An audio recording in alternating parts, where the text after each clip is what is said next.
ഞാൻ ഇന്ന് സംസാരിക്കാൻ ആഗ്രഹിക്കുന്നത് കോൺഗ്രസിൻ്റെ ഈ നുണരാഷ്ട്രീയത്തിനെ കുറിച്ച് കുറച്ച് കാര്യങ്ങൾ പറയാൻ ആഗ്രഹിക്കുന്നു. ഞാൻ ഇവിടെ ഒരു തവണയല്ല എത്രയോ തവണ പറഞ്ഞതാണ്, ഈ ലോകത്തിൽ ഏറ്റവും നാണമില്ലാത്തൊരു പാർട്ടി, അതിൻ്റെ ഒരു ഗോൾഡ് മെഡൽ ആർക്കെങ്കിലും ഒരു കോമ്പറ്റീഷൻ ഇല്ലാണ്ട് ഒരു ഡിസർവിങ് ആണെങ്കിൽ അത് കോൺഗ്രസ് പാർട്ടിയാണ്. എന്തും പറയും, എന്തും ചെയ്യും. അവര് രാഷ്ട്രത്തിന് വേണ്ടി ഏത് ലെവലിൽ വരും നുണ പറയാൻ അവർ തയ്യാറാണ്. 3 കാര്യങ്ങളെക്കുറിച്ച് ഞാൻ ഇന്ന് ഉദാഹരണമായിട്ട് മുമ്പോട്ട് വയ്ക്കാൻ ആഗ്രഹിക്കുന്നു. അതിനു മുമ്പ് കോൺഗ്രസ് പാർട്ടി പണ്ട് കാലത്ത് ഒരു നാഷണൽ പാർട്ടിയായിരുന്നു, ഏറ്റവും പഴയ പാർട്ടിയായിരുന്നു. സർദാർ വല്ലഭായ് പട്ടേൽ, ലാൽ ബഹാദൂർ ശാസ്ത്രി, കരുണാകരൻജി, ഉമ്മൻചാണ്ടി ഇവരെല്ലാം ഈ പാർട്ടിയുടെ ഭാഗമായിരുന്നു. പക്ഷെ രാഹുൽ ഗാന്ധി വന്ന ശേഷം ആ പാർട്ടിയിൽ ഒരു കാഴ്ചപ്പാടുമില്ല. ജനങ്ങൾക്ക് വേണ്ടി, വികസനത്തിന് വേണ്ടി ഒരു കാഴ്ചപ്പാടോ, നാടിന് വേണ്ടി, ഇന്ത്യക്ക് വേണ്ടി ഒരു നല്ല വാക്ക് പറയേ, നല്ല കാര്യങ്ങൾ ചെയ്യേ, ഒന്നും ചെയ്യാത്തൊരു പാർട്ടിയായിട്ടാണ് ആ കോൺഗ്രസ് പാർട്ടി മാറിയിരിക്കുന്നത്. ഈ ഇലക്ഷനിൽ ഞങ്ങൾ ആദ്യം മുതൽ ഒരു പോസിറ്റീവ് ക്യാമ്പയിൻ നടത്തുന്നു. നാടിനെ കുറിച്ചും, നാടിൻ്റെ ഭാവിയെ കുറിച്ചും, നാട്ടുകാരുടെ ഭാവിയെ കുറിച്ചും ഒരു വികസിത കേരളം ചർച്ച ചെയ്യാൻ ഞങ്ങളുടെ കാഴ്ചപ്പാട് മുമ്പോട്ട് വയ്ക്കുന്നു. പക്ഷേ കഴിഞ്ഞ എത്രയോ മാസം നിങ്ങൾ കോൺഗ്രസ് പാർട്ടിൻ്റെ ക്യാമ്പയിന് പരിശോധിച്ചാൽ അവര് ഒന്നും നാടിനു വേണ്ടിയോ, നാട്ടിൻ്റെ ജനങ്ങൾക്ക് വേണ്ടി, നാട്ടുകാരുടെ ജീവിതത്തിൽ വേണ്ടി ഒരു വ്യത്യാസം കൊണ്ടുവരാനോ, ഒരു വികസനം കൊണ്ടുവരാനോ, ഒരു പുതിയ ഐഡിയയോ ഒന്നും മുമ്പോട്ട് വയ്ക്കുന്നില്ല. പക്ഷേ ചെയ്യുന്നത് എല്ലാ ദിവസം അല്ലെങ്കിൽ എല്ലാ ഒരു റെഗുലർ ഇൻ്റർവെൽസിൽ ഓരോരോ നുണകൾ മുമ്പോട്ട് വയ്ക്കുക. ആ നുണേൻ്റെ ഒരു ഉദാഹരണം ഞാൻ ആദ്യമായിട്ട് പറഞ്ഞു. അവരുടെ ഗ്യാരണ്ടീസ്. ഈ ഗ്യാരണ്ടി ഇന്ദിരാഗാന്ധിൻ്റെ പേരിലാണ് അവർ ഗ്യാരണ്ടി മുമ്പോട്ട് വയ്ക്കുന്നത്. ഇന്ദിരാഗാന്ധി ഒരു മുതിർന്ന നേതാവായിരുന്നു, ഇന്ത്യൻ്റെ നല്ല ലീഡറായിരുന്നു. പക്ഷെ ഇവർ വ്യാജ ഗ്യാരണ്ടീൻ്റെ പേര് കൊടുത്തിരിക്കുന്നത് ഇന്ദിരാ ഗ്യാരണ്ടി. അത് എന്തുകൊണ്ടാണ് വ്യാജ ഗ്യാരണ്ടി? ഒരു 3 ദിവസം മുമ്പ് നമ്മുടെ കിഷൻ റെഡ്ഡിജി, നമ്മുടെ തെലങ്കാനയുടെ മുതിർന്ന BJP ലീഡറാണ്, ഇതേ ഗ്യാരണ്ടി മുമ്പോട്ട് വെച്ചിട്ടാണ് തെലങ്കാനയിൽ കോൺഗ്രസ് ജനങ്ങളുടെ ഒരു മാൻഡേറ്റ് ലഭിച്ചതും അവർക്ക് നേടിയതും.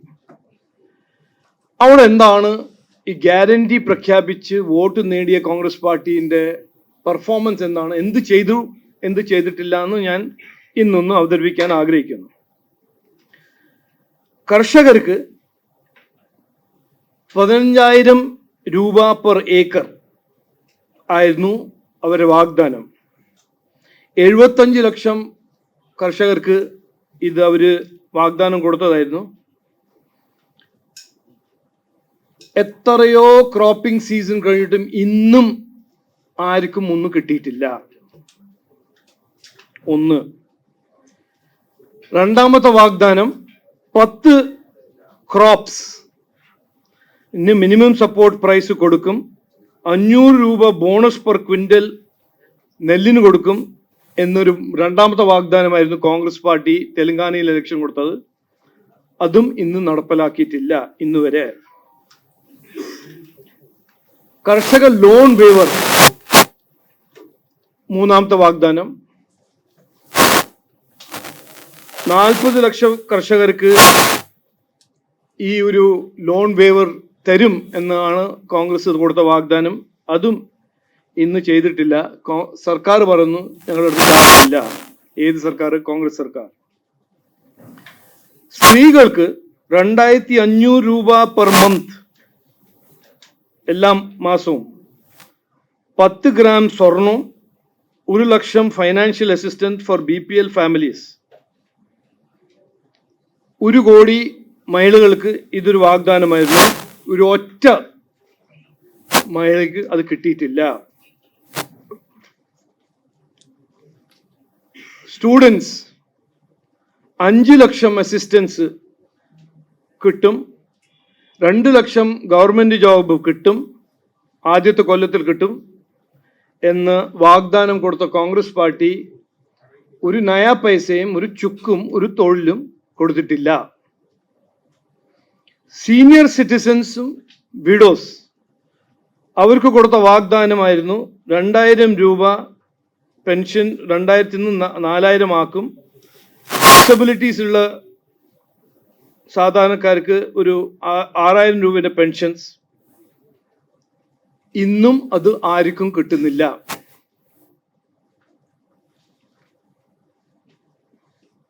കുറെ ആരോഗ്യ മേഖലയിലും വീടിന് വേണ്ടിയിട്ടും ഇലക്ട്രിസിറ്റി റിലീഫിന് വാഗ്ദാനം കൊടുത്തത് അതൊന്നും ഇതുവരെ നടപ്പിലാക്കിയിട്ടില്ല. തെലങ്കാനയുടെ സ്ഥിതി ഇന്ന് വളരെ മോശമാണ്. അവരുടെ കടം 10 ലക്ഷം കോടിയിൽ കൂടുതലായിരിക്കുന്ന സ്ഥിതിയാണ്. ഞാൻ പറയാൻ ആഗ്രഹിക്കുന്നത്, കോൺഗ്രസ് പാർട്ടിന്റെ നുണ രാഷ്ട്രീയത്തിന്റെ ഒരു ക്ലിയർ ആയിട്ടൊരു ഉദാഹരണമാണ് തെലങ്കാനയിൽ അവരുടെ വാഗ്ദാനവും ഇന്ന് ആ വാഗ്ദാനം പാലിക്കാത്ത കോൺഗ്രസ് സർക്കാർ. ആ സർക്കാരിന്റെ മുഖ്യമന്ത്രിയാണ് ഇവിടെ വന്ന് കോൺഗ്രസിന് വേണ്ടി പ്രചരണം ചെയ്യുന്നത്. അദ്ദേഹം ഇവിടെ വന്നിട്ട് പിണറായി വിജയനോട് പറയാണ്, പോ മോനെ. ഇതിപ്പോ ഒരു പാർട്ടി വാക്ക് പാലിക്കാത്ത ഒരു പാർട്ടി മറ്റേ വാക്ക് പാലിക്കാത്ത പാർട്ടിക്ക് ഒരു ഉപദേശം കൊടുക്കുമ്പോൾ എന്ത് സ്ഥിതിയല്ലേ നമ്മൾ കാണുന്നത്. അപ്പോൾ അതൊരു ഉദാഹരണമായിട്ട് അവരുടെ നുണരാഷ്ട്രീയത്തിന്റെ. രണ്ടാമത്തത് FCRA. എല്ലാവർക്കും അറിയാം, അത് അമിത്ഷാജിയും പറഞ്ഞിട്ടുണ്ട്. ഹോം മിനിസ്റ്റർ, ഗവൺമെന്റ് ഓഫ് ഇന്ത്യന്റെ മൈനോറിറ്റീസ് അഫയേഴ്സ് മിനിസ്റ്റർ ഇവിടെ വന്ന് സംസാരിച്ചു. പച്ചക്കള്ളമായിരുന്നു, അത് നുണയായിരുന്നു.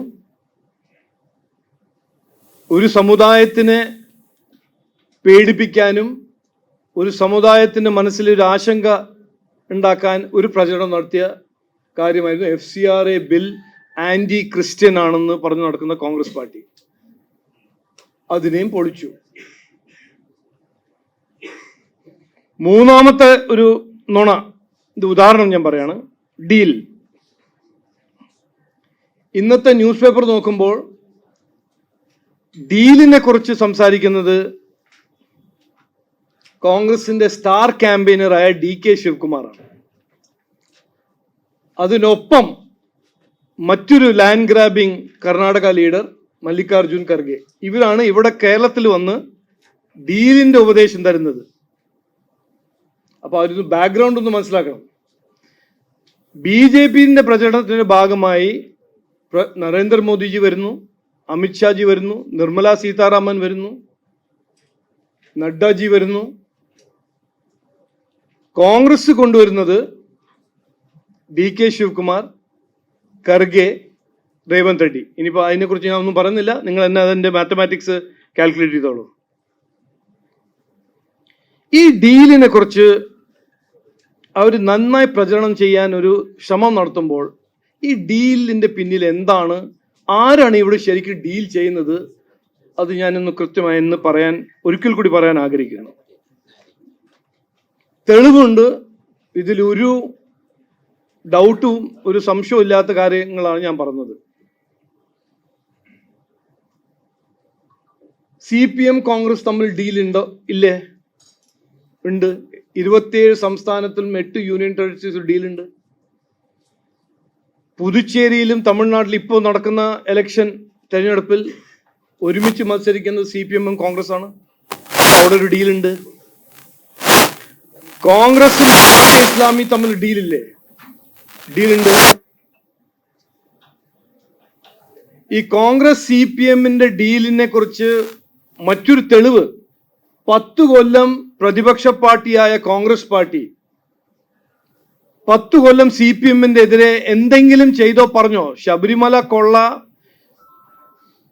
ശബരിമല 2018 ദ്രോഹം, വിദ്യാഭ്യാസ മേഖല അതിൻ്റെ വീഴ്ച, ആരോഗ്യ മേഖലയിൽ വീഴ്ച, ഇവിടെ നടന്ന അഴിമതി, അതിനെക്കുറിച്ച് 10 കൊല്ലം കോൺഗ്രസ് പാർട്ടി മൗനം പാലിച്ചില്ലേ? അപ്പൊ അതിന്റെ ഡീലിന്റെ ഒരു തെളിവല്ലേ? അപ്പൊ CPM കോൺഗ്രസ് തമ്മിലൊരു ഡീൽ ഉണ്ട്, അതിൽ ആർക്കും ഒരു സംശയമില്ല, അതൊരു ഡീൽ ഉണ്ട്. ആ ഡീലിന്റെ പേരാണ് ഇന്ത്യ അലയൻസ്. കോൺഗ്രസും ജമാഅത്ത് തമ്മിൽ ഡീൽ ഉണ്ടെന്ന് കോൺഗ്രസ് തന്നെ സമ്മതിക്കുന്നു. പിന്നെ ചോദിക്കേണ്ടത്, കോൺഗ്രസ് മുസ്ലിം ലീഗ് തമ്മിൽ എന്താണ് ഡീൽ? അത് ചോദിക്കേണ്ട ഒരു ചോദ്യമാണ്. ഞങ്ങൾക്ക് കിട്ടിയ ഇൻഫർമേഷൻ പ്രകാരം കോൺഗ്രസിനെ റിമോട്ട് കൺട്രോൾ ചെയ്യുന്ന ഇന്ത്യൻ യൂണിയൻ മുസ്ലിം ലീഗ് അവരുടെ ആവശ്യം, അവരുടെ ഡിമാൻഡ് എന്ന് പറഞ്ഞാൽ, ഇന്നല്ലെങ്കിൽ നാളെ, നാളെ അല്ലെങ്കിൽ മറ്റന്നാൾ ഏതെങ്കിലും കാലത്ത് ഒരു കോൺഗ്രസ് സർക്കാർ ഇവിടെ വന്നാൽ, UDF സർക്കാർ വന്നാൽ, മുസ്ലിം ലീഗിന് ഡെപ്യൂട്ടി ചീഫ് മിനിസ്റ്റർ ഉണ്ടാവും. അത് അവരുടെ ഒരു കണ്ടീഷനാണ്. 6 മന്ത്രിമാരായിരിക്കും ഇന്ത്യൻ യൂണിയൻ മുസ്ലിം ലീഗിന്റെ. അത് അവരുടെ കണ്ടീഷനാണ്. അങ്ങനത്തെ ഒരു ഡീല് നടന്നിട്ടുണ്ടോ? അവർ തീരുമാനിച്ചിട്ടുണ്ടോ? അത് സമ്മതിച്ചിട്ടുണ്ടോ? ഇതാണ് ചോദിക്കേണ്ടത്.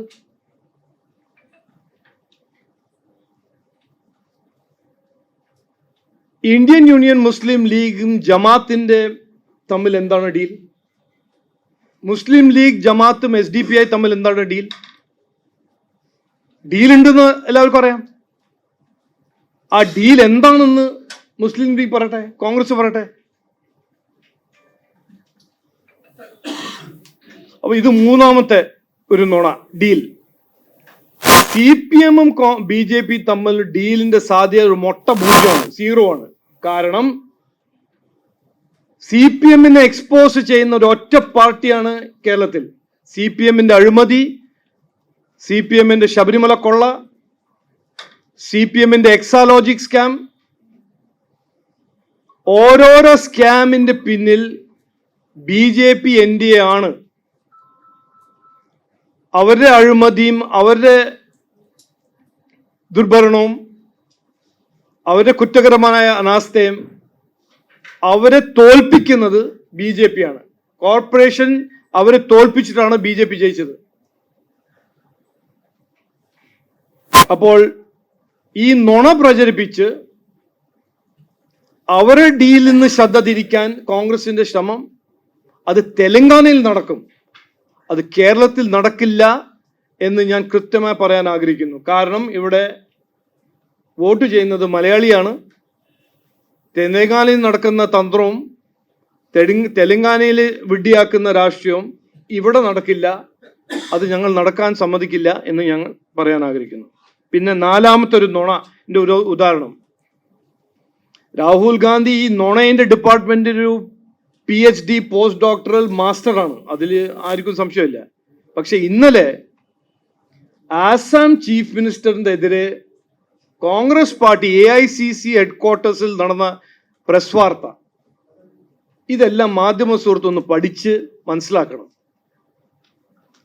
ഡെഫമേഷൻ എന്ന് പറഞ്ഞ ഒരു കാര്യമുണ്ട്, കറക്റ്റ്, അത് പൊളിറ്റിക്കൽ പാർട്ടീസ് ചെയ്യുന്ന കാര്യമാണ്. ഞങ്ങൾ ചെയ്യില്ല, പക്ഷെ അവർ ചെയ്യുന്ന കാര്യം. ബട്ട് ഒരു ഡോക്യുമെന്റിനെ ഫോൾസിഫൈ ചെയ്ത് ആരുടെ ഒരു പാസ്പോർട്ടിൽ ഒരു മുഖ്യമന്ത്രിന്റെ വൈഫിന്റെ ഫോട്ടോ വെച്ച് ജനങ്ങളെ വിഡ്ഢിയാക്കുന്നത്, ഇതൊരു സീരിയസ് ഇഷ്യൂ ആണ്. അപ്പോൾ നുണ രാഷ്ട്രീയത്തിന്റെ ഒരു നെക്സ്റ്റ് ലെവലിൽ കോൺഗ്രസ് പോകുന്നു. അവരുടെ ഡെസ്പറേഷൻ, അവരുടെ പേടി, അവരുടെ ഭയം ഈ ലെവലിൽ വരെ തിരികെയാണ്. ഒന്നും പറയാനില്ല നാടിനെ കുറിച്ച്, നാടിന്റെ ഭാവിയെ കുറിച്ച്, നാട്ടുകാരുടെ ഭാവിയെ കുറിച്ച് ഒന്നും പറയാനില്ല. ഈ നുണ രാഷ്ട്രീയം പ്രചരിപ്പിച്ച് എങ്ങനെയെങ്കിലും ജനങ്ങളെ ഇരകളാക്കുക. അപ്പൊ ഞാൻ അവസാനം ജനങ്ങളോട് ഡയറക്റ്റ് ആയിട്ട് പറയാൻ ആഗ്രഹിക്കുന്നു, കോൺഗ്രസ് പാർട്ടിന്റെ രാഷ്ട്രീയം എല്ലാവരും കണ്ട് മനസ്സിലാക്കി സഹിച്ചതാണ്. ആരും ഏത് സമുദായമാണെങ്കിലും അവർ ഏത് സമുദായത്തിന് ടാർഗറ്റ് ചെയ്യുന്നുണ്ട് ഞാൻ പറയാൻ ആഗ്രഹിക്കുന്നില്ല. പക്ഷെ ഏത് സമുദായമാണെങ്കിലും ഞങ്ങളുടെ അഭ്യർത്ഥന, നിങ്ങൾ അവരുടെ ഇരകളാവാൻ പാടില്ല. ഈ നുണ രാഷ്ട്രത്തിന്റെ ഇരകൾ ആവാൻ പാടില്ല. നിങ്ങൾ സമ്മതിക്കരുത്. സത്യം ജയിക്കണം. ഈ നുണ രാഷ്ട്രത്തിന് നമ്മൾ ഈ ഇലക്ഷനിൽ പൊളിക്കണം, വൺസ് ആൻഡ് ഫോർ ഓൾ പൊളിക്കണം എന്നാണ് ഞാൻ പറയാൻ ആഗ്രഹിക്കുന്നത്. HIV അണുബാധ സന്തോഷപൂർണമായ ഒരു ജീവിതത്തിന് തടസ്സമല്ല. HIV അണുബാധയ്ക്ക് ഫലപ്രദമായ ചികിത്സ ഇന്ന് ലഭ്യമാണ്. ഇതിന് യഥാസമയം അണുബാധ കണ്ടെത്തുന്നതും കാലേക്കൂട്ടി ചികിത്സ നടത്തേണ്ടതും അത്യാവശ്യമാണ്. സൗജന്യമായ ചികിത്സയും മാർഗനിർദ്ദേശങ്ങളും സർക്കാർ ആശുപത്രികളിലെ ART അഥവാ ഉഷസ് കേന്ദ്രങ്ങളിൽ ലഭ്യമാണ്. ആരോഗ്യ സംരക്ഷണം ഓരോരുത്തരുടെയും ഉത്തരവാദിത്തമാണ്.